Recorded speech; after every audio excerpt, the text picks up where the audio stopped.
Agak. Nah ini kalau untuk yang kaki kardi ya.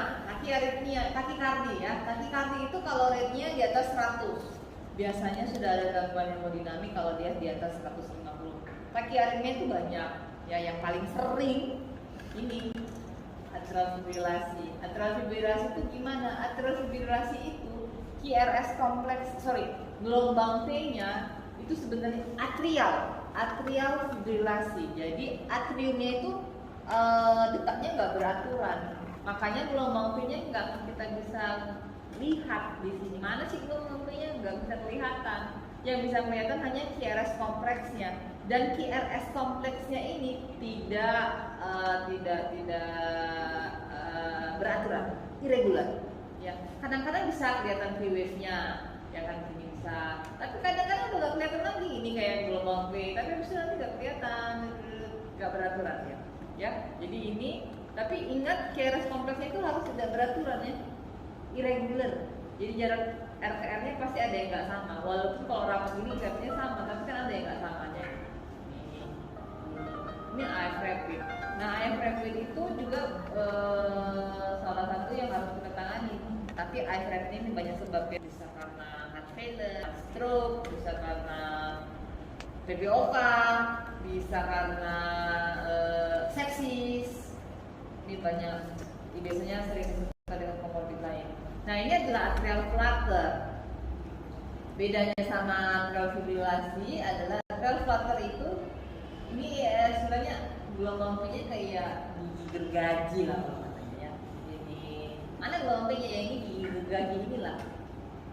Ini adalah atrial flutter. Atrial flutter dia apa ya? Kalau rate-nya nggak terlalu tinggi nggak dia apa-apain, cuma ditanganin aja penyebab dasarnya apa. Ini seperti AF kalau kita lihat, tapi lihat gelombang V-nya nggak kelihatan, PR intervalnya regular. Ini jadi SVT supraventricular tachycardia itu kalau rate-nya di atas 150 itu udah dan gelombang V-nya nggak kelihatan, QRS kompleksnya rapat-rapat tapi teratur, ini namanya SVT. SVT juga dinilai nggak langsung kita kardioversi, harus dinilai stabil atau tidak stabilnya. Ini VT, ventricular tachycardia. Ventricular tachycardia ya ini garis kompleksnya lebar-lebar, itu beraturan ya, ini beraturan. Kalau VT ada pasien datang penurunan kesadaran, ditemukan EKG atau dipasang monitor. Nah makanya setiap kali penurunan kesadaran itu harus dipasang monitor ya. Kita nggak tahu penurunan kesadarannya kenapa. VT, terus kita harus raba nadinya. Raba puls di sini. Puls karotisnya. Kenapa? Ada VT dengan puls, ada VT tanpa puls. VT tanpa puls itu disebut henti jantung. Itu harus segera ditangani. VT dengan puls, nah itu bisa kita lakukan kardioversi, itu kita nilai lagi. Kalau VT dengan puls kita harus nilai stabil atau tidak stabil. Kalau VT-nya stabil, nggak langsung kita kardioversi pakai obat-obatan boleh. Tapi kalau VT-nya tidak stabil, harus kita lakukan tindakan kardioversi. Jadi ingat, VT ini ada VT dengan puls, ada VT tanpa puls. VT tanpa puls namanya cardiac arrest, henti jantung.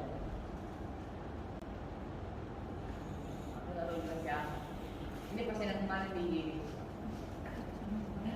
ya, EKG-nya kesan PT, tapi memang terlalu rapat ya, terlalu rapat kali ini EKG-nya. Ini EKG pasien PT kemarin 3 hari lalu di ya, dilakukan kardioversi. Oke, kita nggak tahu pasien kayak gini kapan datangnya. Jadi dokter jaga harus bisa melakukan tindakan kardioversinya. Mana sih? Jadi intinya tachyarrhythmia itu apa? Sama seperti yang tadi bradikardia, kita pasang oksigen, pasang cardiac monitor. Makanya aku kalau di Pulver sering kesel, kenapa? Nggak terpasang monitor, ya kan? Padahal kita udah beli monitor. Jadi monitor itu terus aja pasang. Biar kalau dia rusak karena dipakai, bukan karena rusak karena nggak dipakai, ya kan? Nanti tuh kalau dipakai sering rusak dok, jadiin aja, kan dipakai, beli lagi gitu ya. Tapi rusak kenapa? Nggak pernah dipakai dong. Nah, Itu kan mana gitu ya? Disius atrofi. Makanya nggak dipakai jadi rusak, mending dipakai jadi rusak. Kayak banyak loh di ICU kan, nggak dipakai jadi rusak. Ya, jadi ini yang tersama. Apa hipotensi ada nggak, perubahan kesadaran ada nggak, shock, ada nyeri dada, iskemik, apa failure. Kalau ada, kita langsung kardioversi. Ya. Nah, ini dia. Kardioversi itu beda dengan defibrilasi. Ya, kardioversi tidak sama dengan defibrilasi. Dan pada pasien yang sadar tapi dijumpai tanda-tanda ini, hipotensi, penurunan kesadaran, shock atau adalah semua 5 ini, itu harus kita kardioversi. Kalau pasien ini masih sadar harus kita kasih sedasi. Jangan pasien masih sadar, terus mungkin dia datang dengan tanda-tanda shock, tapi masih bisa ngomong, masih bisa buka mata, kalian langsung kardioversi, sakit, itu luka bakar. Jadi kalau pasien masih sadar, disedasi dulu. Kalau menurut acara sedasinya pakai midazolam. Kita di sini kan nggak ada midazolam nih. Ya apa yang ada aja kita pakai, diazepam aja kasih, tapi dosis aku biasanya ngasih 1 ampul bolus pelan, takut kenapa depresi pernafasan ya. Jadi udah pasiennya sudah agak ngantuk-ngantuk baru langsung kita kerjakan, tapi inform consent terdahulu karena kalau kardioversi harus inform consent dan bisa kita langsung kardioversi tanpa inform consent. Apa inform consentnya ke keluarga pasien? Iya, bisa resiko henti jantung tetap ada, bisa resiko stroke ada, karena tetap yang namanya kardioversi itu bisa menyebabkan stroke. Kita nggak tahu, tiba-tiba jadi stroke iskemik bisa. Risiko stroke, risiko tiba-tiba jadi henti jantung bisa. Ya nggak dia apa-apain juga dia mati. Namanya juga sudah ada tanda-tanda kegawat daruratan, udah ada shock, udah ada penurunan kesadaran, atau udah ada nyeri dada infak atau ada heart failure. Yang nggak diapa-apakan juga mati. Yang mending kita ada lakukan tindakan, minimal mana tahu berhasil tindakan. Nah, synchronize. Jadi alatnya itu harus disinkronize. Alatnya harus ditekan synchronize. Saya tekan berkali-kali, synchronize. Kardioversi itu synchronize. Beda dengan defibrilasi. Defibrilasi itu tidak disinkronize. Nanti kalau di monitor tuh harus kalian pastikan dia ada batunya sync. Sync-nya memang di situ terlihat tertulis sync gitu ya. Nah, itu untuk yang tachyarrhythmia hemodinamik tidak stabil. Berapa dosisnya? Ini dosisnya. Kalau untuk yang VRS-nya sempit 50 sampai 100 joule. Biasanya kita mulai dari dosis kecil dulu, 50 joule dulu biasanya ya. Nah, kalau udah dikasih 50 enggak berubah iramanya, naikin ke 100 joule. Kalau dia yang AS lah ya, kalau AS itu kita ngasih agak lebih tinggi, 100 sampai 200 joule. Tapi prinsipnya kalau atrial fibrilasi itu kalau saya sih, walaupun hemodinamik nggak stabil, atrial fibrilasi itu agak beresiko untuk kita kardioversi. Kenapa? Takutnya sudah ada trombus. Makanya kalau AF, kalau ada yang reden yang tinggi, aku jarang ngasih, lebih sering ngasih varmoksin kan, jarang kardioversi karena resiko untuk tromboemboli lebih tinggi untuk atrial fibrilasi, karena kita nggak tahu atrial fibrilasinya ini sudah berapa lama. Kalau yang sudah dengan tanda-tanda ini, kecuali kita yakin ini dia baru atrial fibrilasi, sebelumnya nggak atrial fibrilasi dalam kurang dari 2 hari, nggak apa-apa kita kardioversi. Tapi kalau dia nggak tahu kapan berapa lama atrial fibrilasi, kita harus kasih antikoagulan dulu. Nah, kalau yang VT dengan nadi berapa? Ini 100 joule kita mulai. Ya, ingat aja, kalau dia sempit 50 joule, lebar 100 joule. Nanti dinaikin pelan-pelan. Kalau misalnya kita kardioversi, nggak naik, rate-nya masih iramanya belum kembali normal, naikin lagi jadi 150 joule kalau yang wide regular. Tapi ingat, kalau pasiennya VT, ventricle tachycardia kayak yang tadi, ini ada pulse-nya. Terus kita kardioversi, nggak berubah iramanya masih seperti ini, tetap wajib cek nadi. Kenapa? Bisa aja dia jadi VT tanpa nadi. Ya, kalau VT tanpa nadi ya kita kan kardioversi lagi namanya defibrilasi.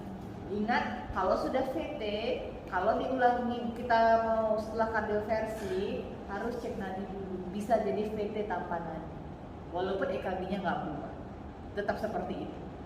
Jadi harus pastikan memang ada pulse lagi, karena kalau udah nggak ada pulse beda lagi kan, kita langsung defibrilasi, bukan kardioversi lagi.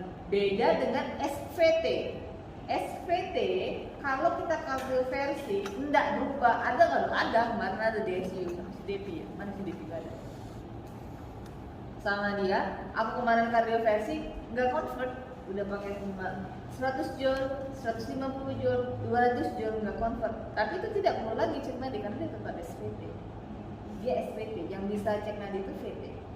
Ya. Ada nggak convert? Ada. Terus dia apa ya? Nggak tahu DP lagi udah di kardioversi nggak ngefek. Dia bingung, harus lama-lama pasti exit. Tapi udah di dia kardioversi 2 kali atau 3 kali kan. Oke. Kalau dia tidak hemodinamiknya stabil ya, hemodinamik stabil, QRS-nya lebar ya, ini kita bisa kasih adenosin atau anti aritmia lain, aku biasanya ngasih amiodaron, itu juga bisa. Kalau misalnya dia VT misalnya, QRS-nya lebar, VT tapi stabil, ada nggak? Ada, kasih aja amiodaron gitu ya. Ini dosis amiodaron yang pertama 150 selama 10 menit, kemudian maintenance-nya 1 mg per menit selama 8 jam, 6 jam, 6 jam, baru nanti dosis berikutnya 18 jam berikutnya. Wah, sering kasih di ICU ya. Kalau yang stabil, VT stabil, ya yang gitu aja. Intinya adalah hemodinamiknya stabil atau tidak. Kalau yang QRS-nya sempit, SVT lah contoh ya, stabil. Kardioversi enggak, SVT stabil itu kita kasih vagal manuver dulu. Vagal manuver itu pijat karotis ya. Bisa pijat karotis sebelah kiri, kalau sebelah kiri pasiennya sudah ada tekanan, dipijat. Tapi sebelum kita lakukan massage karotis pada pasien SVT, yang pertama dicek BRUI ada atau tidak, ada riwayat serangan jantung, riwayat VTVR sebelumnya atau riwayat stroke sebelumnya, itu harus ditanya. Kenapa? Kalau ada itu kita tidak boleh melakukan pijat karotis. Kenapa? Jangan-jangan ada plak di sini bisa stroke. Kalau pijat masuk karotis ya. Terus kalau SVT kalau stabil itu boleh kita coba, nggak usah langsung pakai amiodaron. Tapi kalau udah di vagal manuver dia nggak ngefek, vagal manuver lagi selain itu di vagal manuver itu ada pijat masuk karotis, ada yang apa sih disuruh makan gini ya? Suruh makan, terus kan falsafah kan, apa falsafah juga bisa kadang itu obat. Ada pasien kemarin dia mungkin SPT, pernah kerja waktu ke sekolah SPT, terus dia kan ngedan, balik normal, hanya karena ngedan. Itu kan apa namanya falsafah manuvernya. Ya, pertama kita pijat karotis dulu, ya kayak gini ya. Jadi ini dipijat di daerah karotisnya, memutar, tapi jangan terlalu kuat, tapi memutar sebelah kanan dulu atau sebelah kiri terserah. Tapi setelah kita misalnya lakukan pijat karotis, ditensi lagi pasiennya. Jangan-jangan belum masih kayak gini tiba-tiba jadi hipotensi, contoh. Berarti kita harus kardioversi. Karena tahu baru sebentar kita karotis tiba-tiba hipotensi, makanya masih 1 karotis, evaluasi lagi stabil atau enggak. Tapi kalau misalnya 1 ini aja udah convert, ya udah. Nah, kalau mau melakukan vagal manuver ini, yang pijat karotis ini, EKG-nya harus pakai monitor, karena harus terpasang. Nggak bisa nanti kita kan EKG, karena kita kan di sini kan di EKG monitornya nggak terpasang, dengan SPT. Terus di vagal manuvernya nggak EKG monitornya nggak ada, kita nggak tahu convert atau enggak. Jadi sambil di monitornya terpasang, sambil di karotis bisa. Nah ini yang kamu bilang tadi, kardioversi itu beda sama defibrilasi ya. Kardioversi itu ya ini, kalau kita pasang alatnya nanti ada titik-titik di sini. Ini untuk kardioversi. Biasanya kalau udah nempel ke pasiennya itu alatnya, dia nanti harus mengecek di mana letak errornya. Beda sama defibrilasi. Jadi kalau kita salah melakukan terapi listrik, ya salahlah ke pasiennya. asistol nanti pasiennya. Ya, jadi kita harus memastikan itu memang sinkronis kalau untuk kardioversi. Defibrilasi itu hanya untuk pasien henti jantung. Jadi ini dia harus listriknya itu jatuh pada saat gelombang M. Gitu. Kalau misalnya kita mau kardioversi ini pasti muncul di monitor alatnya. Ini bedanya. Kardioversi sinkronis, defibrilasi non sinkronis. Defibrilasi untuk cardiac arrest, kardioversi untuk takikardia yang unstable. Defibrilasi itu joule-nya tinggi. Kalau kardioversi joule-nya rendah, ya. Kalau defibrilasi itu kita nggak ada naikin dosis joule-nya, segitu aja. Berapa dosis defibrilasi joule-nya? Dosis paling tinggi yang ada di situ. Tingginya contoh cuma 200 ya 200 pakainya. Tingginya 300 paling tinggi 300, bukan 200 kita naikin ke 300, enggak. Mana yang paling tinggi? Kalau untuk kardioversi baru dinaikin dosisnya, gitu ya. Jadi alatnya sama, tindakannya beda. Satu alat tapi tindakannya beda. Kalau salah kita melakukannya, harusnya kardioversi kita defibrilasi, yaitu maksudnya asistol. Oke. Ini kita kembali ke cardiac arrest ya. Nah, irama cardiac arrest itu cuma 4. Ventricle tachycardia tanpa nadi, ventricle fibrilasi, PEA itu adalah iramanya ada di monitor tapi pulsnya tidak ada. Itu PEA, apapun itu iramanya. Kalau ada QRS kompleks tapi tidak ada pulsnya, itu namanya PEA, pulseless electrical activity atau asistol. Ya. Ini gambaran ventricle fibrilasi. Kalau ada pasien datang penurunan kesadaran, langsung pasang monitor, itu isinya. Kalau monitornya seperti ini, kita nggak perlu tanya-tanya keluarga pasiennya, langsung tindakan henti jantung pakai defibrilasi, langsung defib pasien segera. Ini tindakan segera tanpa perlu inform consent. Kenapa? Setiap detik kita lambat melakukan defibrilasi, pasiennya ini nggak mati. Ya, pasiennya mati. Ini nggak perlu inform consent. Begitu kita lihat EKG seperti ini, plek, gitu ya. Sebelum menunggu alat ini kita prepare dulu ya, prepare alat apa segala macam. Pasiennya ini pasiennya kan henti jantung, nggak ada pulse. Ya di CPR dulu, tapi sambil ini yang paling utama obatnya ini defibrilasi. Nggak perlu inform consent. Beda sama kardioversi, kita perlu inform consent ya. Kalau ini nggak kita apa-apain itu mati. Ngapain kita inform consent lagi?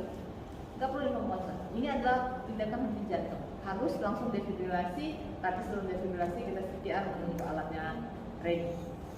Ada ngecharge-nya kan perlu waktu. Ini ventricle fibrilasi. Ini ventricle fibrilasi ya. Oke.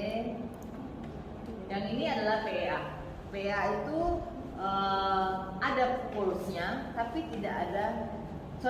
Ada QRS kompleksnya, tapi tidak ada pulsnya. Tahu dari mana nggak ada puls? Diraba. Oke, ini asistol. Nah, kalau ada asistol kayak gini, pertama pastikan elektroda kita bener nggak letaknya. Jangan-jangan pasiennya VT, tapi elektroda kita letaknya ada yang lepas. Namanya juga lagi hektik ya kan. Pastikan. Nanti kita CPR, rupanya pasiennya perlu defibrilasi. Pastikan memang adalah asistol, benar. Nah ini, ya ini yang kita nggak ada kerjakan ya kan. Pasien henti jantung, ya kan, kita langsung cek. Kalau saya pasang henti jantung, itu kan kita nggak pasang monitor, kita harus pasang monitornya, pastikan apa sih EKG-nya, apa sih ritmenya. Jadi kita mulai pasien henti jantung, mulai CPR, bukan nunggu datang monitor. CPR aja dulu sampai monitornya datang. Setelah monitornya datang, kita lihat iramanya shockable atau non shockable. Kalau iramanya asistol atau PEA, ya udah obatnya cuma CPR, habis itu CPR 2 menit masuk epinefrin, ya. Terus udah 2 menit cek lagi nadinya, cek lagi iramanya. Oh masih asistol, lanjut lagi CPR. Jadi obatnya cuma CPR, epinefrin. Kapan dikasih epinefrinnya? Setiap selang-seling. Selesai CPR ini di sini masuk epinefrin, cek nadi, nggak ada nadinya, cek iramanya masih asistol, CPR lagi, baru masuk lagi. Selang-seling dia. CPR, cek nadi kosong, CPR kasih epinefrin, cek nadi, cek iramanya masih asistol, CPR lagi, CPR ketiga baru masuk epinefrin lagi. Jadi selang-seling dia. Nah, di sini langsung masuk epinefrin ya. Kalau pasien asistol. Nah, kalau pasien VTVR, ini obatnya. Di shock. Ya, defibrilasi bukan kardioversi. Obatnya di shock. Di shock baru di CPR. Menunggu shock alatnya ready, CPR dulu. Nah, jadi di pasien VTVR itu nggak ada masuk obat pertama kali dia datang. Kalau dia VTVR, obatnya ya ini defibrilasi. Baru di CPR, cek lagi iramanya. Oh, masih perlu di shock lagi. Shock yang kedua, baru kita masukin epinefrin. Dan langsung masuk epinefrin dia. Baru shock yang ketiga, di shock lagi, baru masuk amiodarone. Ribet memang. Tapi inilah, kalau ini, kenapa dia ini utama? Biasanya harapannya pertama kali di shock langsung kembali. Tapi kalau kita lama, nge-shocknya dari VT lama kali baru kita defibrilasi, sistol dan belum sempat kita defib. Jadi dia biasanya harapannya begitu kita shock kembali. Ada dia penjara PT terasa di gini. Dan satu lagi ada kemarin kejadian di Rantu, pasiennya kejang. Pasiennya kayaknya ngarah ke serangan. EKG-nya dia onset masih setengah jam. EKG kalau onset setengah jam kan masih nggak terlalu jelas ya. Di IGD kebetulan dia suaminya kepala perawat jantung di Rantu. Ya, kepala perawat jantung ya. Di IGD datang, keluhannya nyeri dada tapi nggak terlalu jelas. Kayak ada terpasang EKG juga, terpasang monitor, tapi nggak terlalu terpantau. Terus tiba-tiba kejang. Apa yang dikasih kalau kejang? Ya Jepang rata-rata kan. Dia kejangnya bukan karena neurogeniknya, dia kejangnya karena VF. Siapa? Loh, kok tahu dok VF? Ada ternyata yang melihat EKG-nya VF.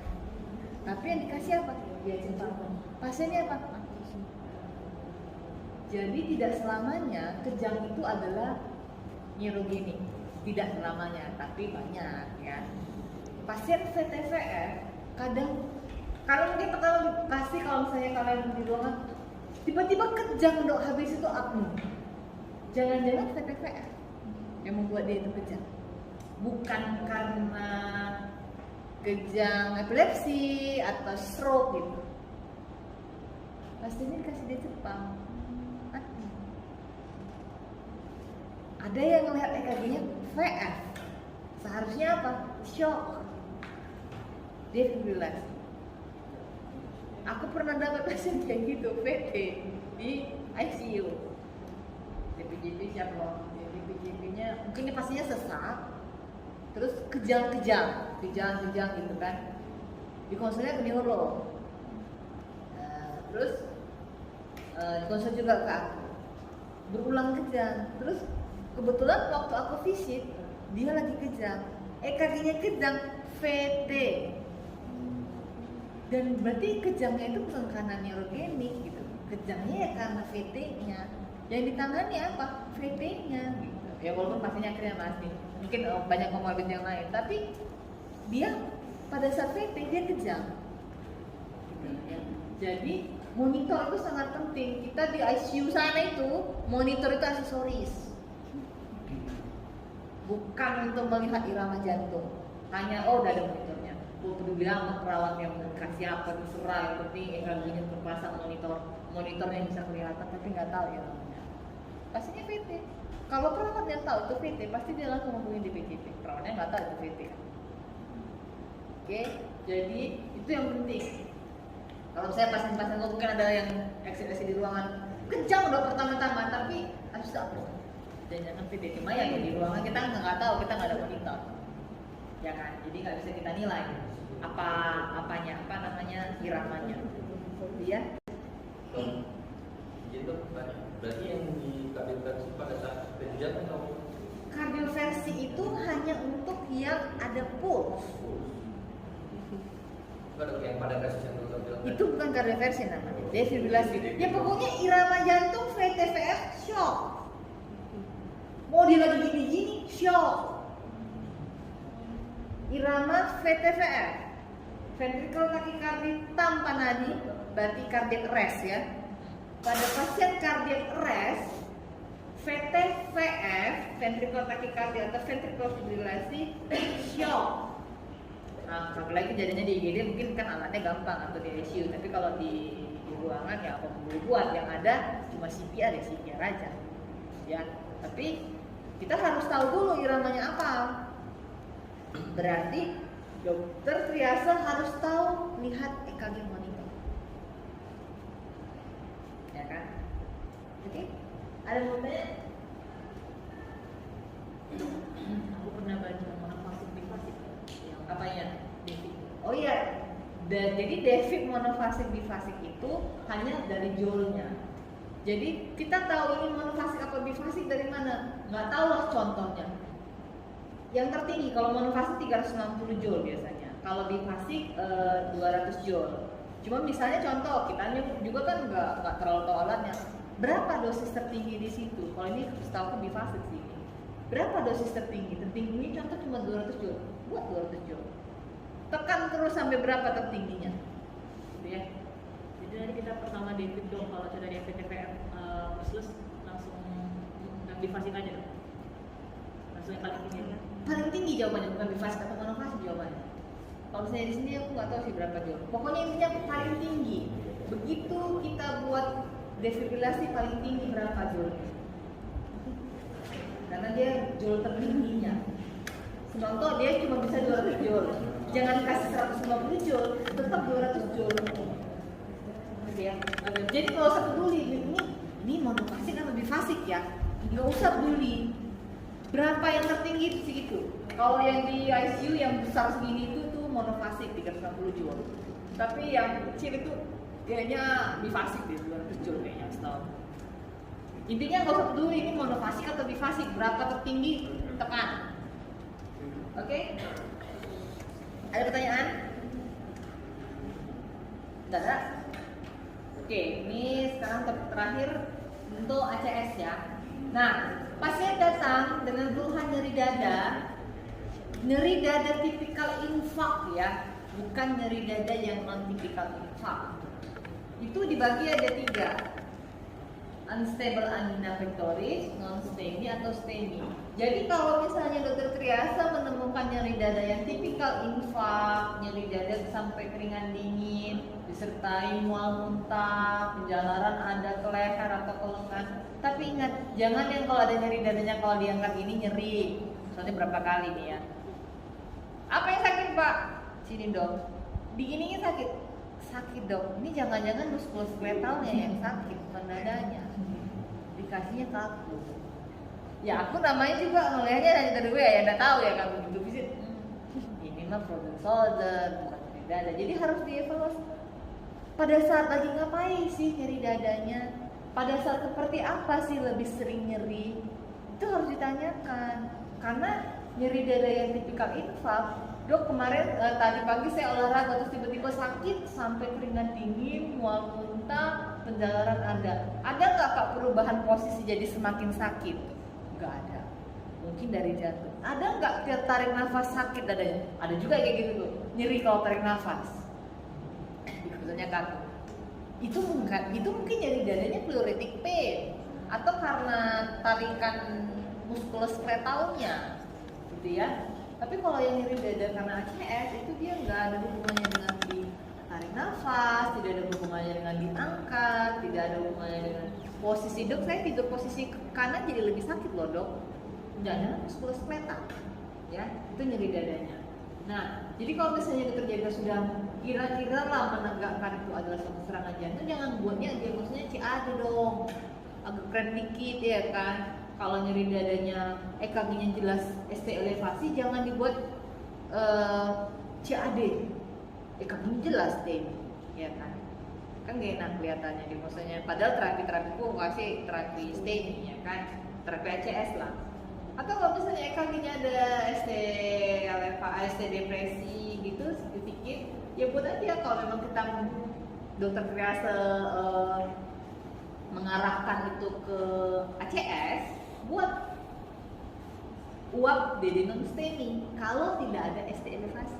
Jadi jangan buat chest pain et cosa uap DD non STEMI, DD STEMI. Jangan dong gitu ya. Buat diagnosanya kalau ada ST elevasi ya langsung STEMI aja. Jangan lagi dibuat chest pain et cosa DD uap non STEMI, STEMI. Uap di-DD dengan non STEMI, tapi STEMI tidak di-DD dengan uap atau non STEMI. Kalau ada ST elevasinya langsung aja buat STEMI. Gak usah buat chest pain et cosa STEMI, gak usah STEMI buatnya. Ya, jangan buatnya CAD. CAD itu diagnosa yang CAD itu adalah stabil, coronary artery disease yang stabil. Beda dengan ACS, ya. Kalau CAD itu kalau kan bilangnya chronic coronary syndrome, CCS kalau bilangnya sekarang. Kalau jadi istilahnya apa? Yang stabil, yang pasien-pasien dipoli. CAD itu kan banyak tuh UPJK jalan-jalan gitu. Itu CAD. Indikasi namanya CAD nggak ada. Tapi kalau ACS pasti indikasi nama. Jadi ya jelas ya. Nah, ini tadi yang aku bilang yang cardinal symptom ini yang paling sering ya. Ada apa namanya, keringat dingin, ada mual muntah, bisa kadang keluhannya itu sesak nafas, bukan nyeri dada tapi lebih ke sesak nafas, terus ada nyeri dada retrosternal ya kan, yang biasanya radiasinya ada ke bahu, ke leher, ke epigastrik, ke lengan. Nah, biasanya dia pegang dada kirinya karena sakitnya. Nah, ada yang nyeri dadanya itu enggak khas. Kalau bisa dibilang atipikal, enggak kayak orang serangan jantung. Keluhannya apa? Pusing. Ada kemarin saya temukan pasien keluhannya pusing kayak orang vertigo. Rupanya serangan jantung. Saya aja kecolongan 12 jam. Kecolongannya 12 jam soalnya. Lemes, pingsan. Nah, pingsan ini bisa aja serangan. Misalnya contoh dia STEMI inferior dengan total AV block. Dia bisa datang dengan keluhannya pingsan. Terus tiba-tiba sadar, EKG-nya STEMI, bisa, ya, kelelahan, ada nyeri, nah dia nyeri di leher, nyeri di tenggorokan, palpitasi, nyeri epigastrik, yang paling sering itu nyeri epigastrik, tapi kasusnya ternyata ACS, tapi nggak semua juga nyeri epigastrik itu ACS ya, jadi pintar-pintar terjaga menilai kira-kira itu ACS atau tidak, gitu, dari mana? Anamnese, EKG, anamnese, EKG faktor resiko. Nah, gejala-gejala yang nggak khas ini, pusing, lemes, kayak nggak bertenaga tiba-tiba, atau nyeri epigastrik, itu biasanya pada wanita, atau pada orang usia tua, atau pada orang DM.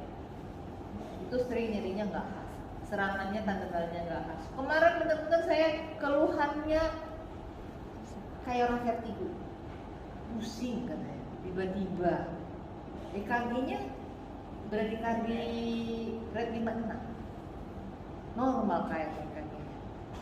Udah aku kasih terapi SA aja sama cairan, terus EKG lagi besoknya, evaluasi ini serangan nggak sih gitu loh. Kita harus mikir overestimate. Belum serangan, jadi 12 jam baru kasih obat ACS. Itu keluhannya nggak spesifik. Jadi ya itu dia kebetulan dia untungnya ke saya dikasih karena bradikardi. Ternyata bradikardinya karena ACS. Keluhannya nggak ada nyeri dada sama sekali, tidak ada. Nyeri epigastrik tidak ada. Oh yang pusing bukan, vertigo. Ya. Jadi banyak sih tanda-tanda serangan, cuma yang intinya yang cardinal symptom ini aja yang dinilai oke. Nah kalau pasien epigastric pain ini seringnya pada pasien stemi inferior dan ada kadang-kadang dokter triase kelewatan. Keluhannya nyeri ulu hati, mual muntah kembali sakit kali. Memang benar pasien dispepsia kelihatannya, tapi EKG-nya stemi inferior. Nah, jadi di konsulnya penyakit dalam jadinya. Untungnya dokter penyakit dalamnya lihat EKG, jadi bisa dikonsul sama saya. Yaitu jadi kadang kalau misalnya dokter triase ada pasien dispepsia, apalagi dia punya faktor risiko, nggak ada salahnya di EKG dulu. Gitu. Jangan-jangan nyeri dadanya, nyeri epigastriknya karena serangan. Kemarin ada pasien dia sudah keperapat, lagi jalan-jalan nyeri ulu hati, DM. Pernah PCI berapa tahun yang lalu. Di sana dikasih obat lambung. Iyalah, dia lagi jalan-jalan, dia orang bicara lagi jalan-jalan di keperapat. Kasih obat lambung, kurang dikit, dipulangkan. Tanya-tanya nggak ada EKG. Bapak masih tahu bapak pernah pasang cincin? Kasih tahu dong. Bapak pasti tahu bapak punya DM? Kasih tahu dong, tapi nggak ada EKG di sana. Nggak mungkin kan masih di keperapat tuh nggak ada EKG kan pasti ada. Sampai di sini di EKG, STEMI. Tapi dia sudah jalan-jalan dia dan berang ke sana. Untungnya masih selamat sampai sini. Kesini tensinya rendah, 70/14. Seharusnya kalau di sana cepat ditangani, kan dia nggak sampai terjadi komplikasi. Ya. Jadi intinya pasien dispepsia itu kalau ada faktor resiko EKG aja. Apalagi sekarang usia muda serangan jantung udah ada. Kemarin sampai 28 ya. Kemarin kayaknya ada 28 strain anterior, smoker, dari smoker. Itu kalau epigastric gitu dia steminya khas nggak di bagian mana? Nggak ada. Tidak. Misalnya di Dispepsia. Enggak, maksudnya dengan nyeri epigastric itu kita EKG, steminya itu nggak khas dari mana dia, inferior, lateral atau Lebih sering inferior. Jadi epigastric pain itu kalau stemi dia keluhan epigastric pain tapi stemi itu lebih sering stemi inferior. Tapi tidak menutup kemungkinan stemi anterior. Intinya EKG.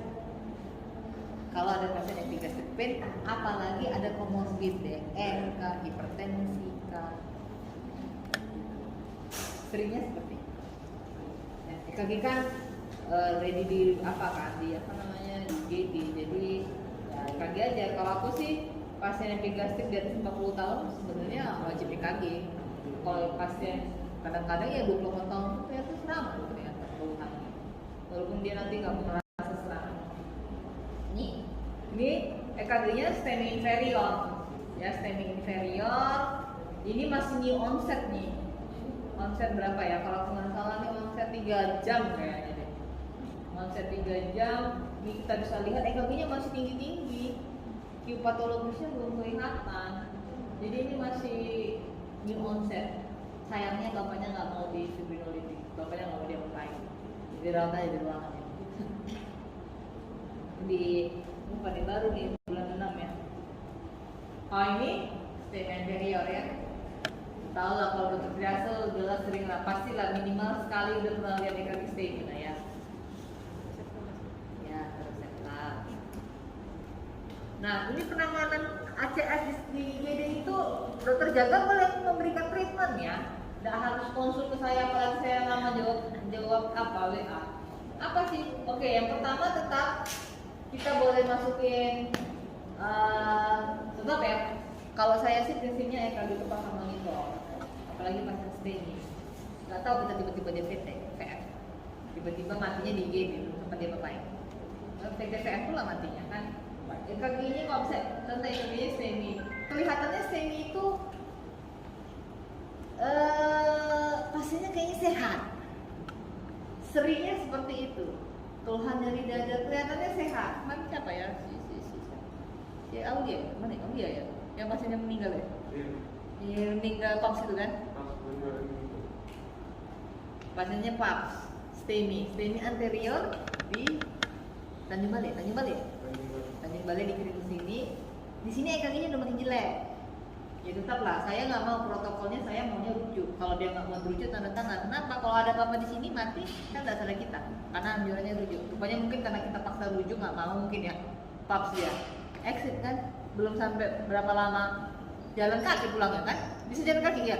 Ya waktu udah gini sama saya itu udah laksa dia dokter. Ah. Sehat dia dokter. Kelihatan sehat kan? Iya. Kelihatan tidak sakit. Iya. Tiba-tiba mati. Maksudnya dia paps dari rumah sakit kita, katanya di mana? Di dekat Wira ya, mau jalan lintas, exit. Bisa jalan loh, nggak kelihatan sakit loh. Tapi EKG-nya kita bisa lihat dari EKG-nya. EKG awal sama EKG di sini jelek. Kita kan bisa lihat prognosa ya dari EKG. Mati. Berjalan dia ada ulang papsnya. Mati. Jadi kita nggak bisa sepele sama pasien STEMI. Kelihatan ya sehat. Lagi dikasih makan di ICU pasien STEMI. Kasih makan, nggak tahu kenapa tiba-tiba exit. Ya gitu. Kelihatannya sehat dari luar, dalamnya kita trombusnya mungkin banyak ya.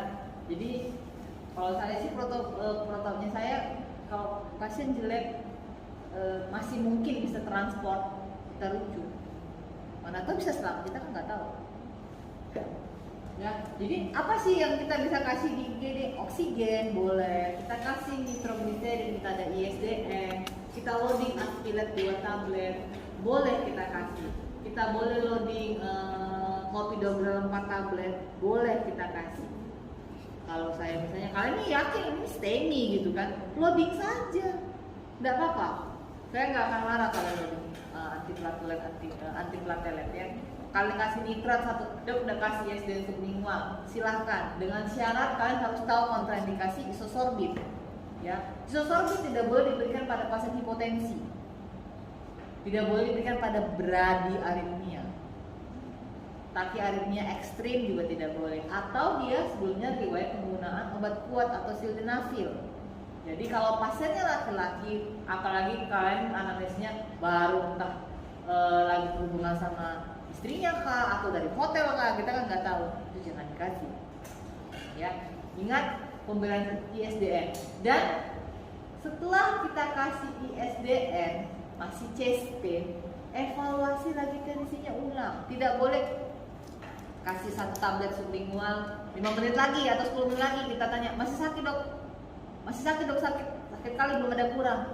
Kalian kasih tambah kalian tensi. Jangan-jangan waktu kalian kasih itu tensi sudah rendah. ISDN 1 tablet saja bisa menurunkan tensi.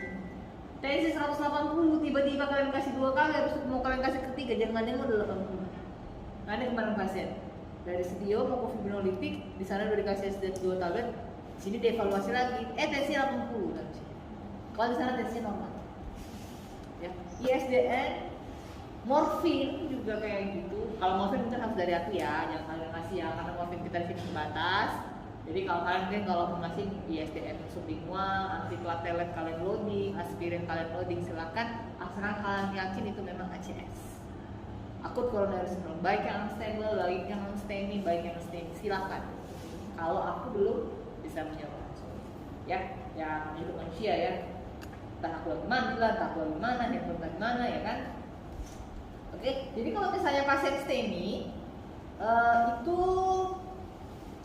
tindakannya kalau onsetnya 12 jam ke bawah, kita namanya fibrinolitik. Fibrinolitiknya itu kita di sini ada streptokinase ya, mungkin ada beberapa yang udah pernah ngerjain. Sebenarnya kalau kita belum ngerjain rasanya takut ngerjainnya kan Daniel, tapi kalau dikerjain biasa aja ya.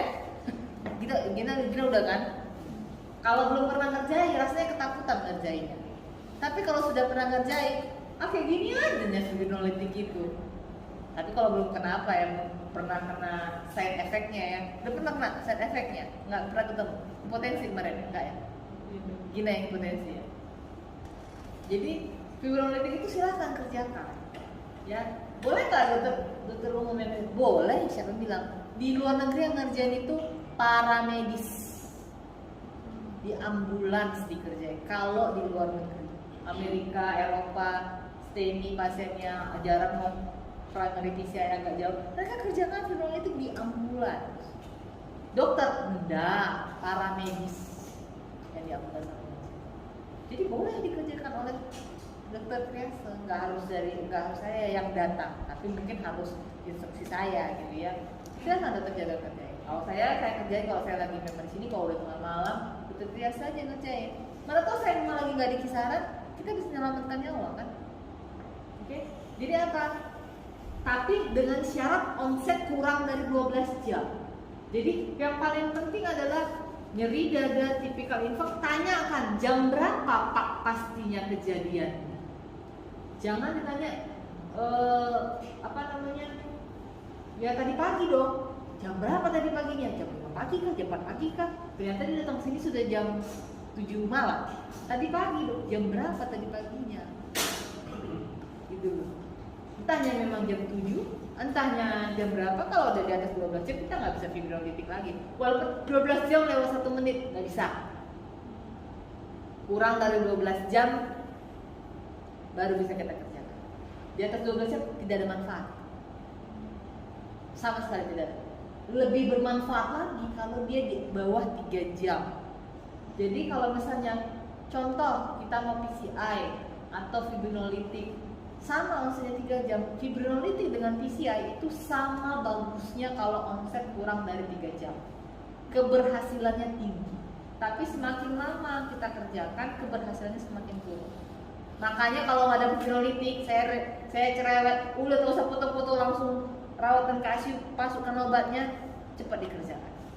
Nggak ada lama-lama. Inform konsen 10 menit, pasien harus menentukan setuju atau tidak. Kalau nunggu 2 jam lagi, nggak ada manfaatnya. Tak ada yang diselamatkan. Makanya kalau ada pasien mau fibrinolitik, ributlah mulut, ya kan? So ini gini, kalau ada pasien anestesiok langsung aku hubungin ke sini. Kenapa? Biar cepat, nggak lama delaynya. Sini lagi dorong lagi foto, nggak usah, langsung kerjakan fotonya nanti aja. Gitu ya, jelas ya. Jadi kita di sini bisa fibrinolitik. Saya harapkan nanti dokter jaga bisa mengerjakannya. Tapi harus dinilai fibrinolitik itu kalau mau fibrinolitik hanya untuk STEMI, ST elevasi onset kurang dari 12 jam. Yang ditanyakan kapan nyeri paling hebat pertama kali Bapak rasakan. Nah, itu ya dibilang onset. Ya, jadi kontraindikasinya apa? Pendarahan intrakranial, stroke iskemik kurang dari 3 bulan. Jadi kalau ada riwayat stroke Pak, ada stroke apa? Sumbatan kapan? Udah 1 tahun, silahkan dikerjakan, itu nggak masalah. Tapi kalau masih kurang dari 3 bulan, tidak boleh. Jadi kita harus tahu. Tapi contoh, Bapak ada riwayat stroke, ada stroke apa? Tidak tahu stroke-nya apa. Kita anggap adalah pendarahan, jadi tidak bisa kita kasih.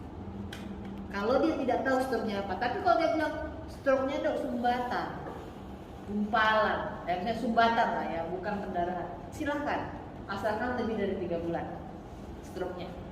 Ya, tapi kalau kita tidak tahu stroke-nya stroke apa, nggak usah kita kasih, itu kita cari aman. Tumor intrakranial, kelainan struktur vaskular cerebral, mungkin disepsi aorta kecurigaan ya, atau pendarahan internal aktif, atau gangguan pembekuan darah, sama cedera kepala tertutup kurang dari 3 bulan. Itu aja kontraindikasi absolutnya. Kalau kontraindikasi relatifnya ini relatif, artinya bisa kita kerjakan. Misalnya contoh, statusnya lebih dari 3 bulan, ya tidak apa-apa. Lebih dari 3 bulan kok. Itu kontraindikasi relatif. Kalau lebih banyak manfaatnya silahkan.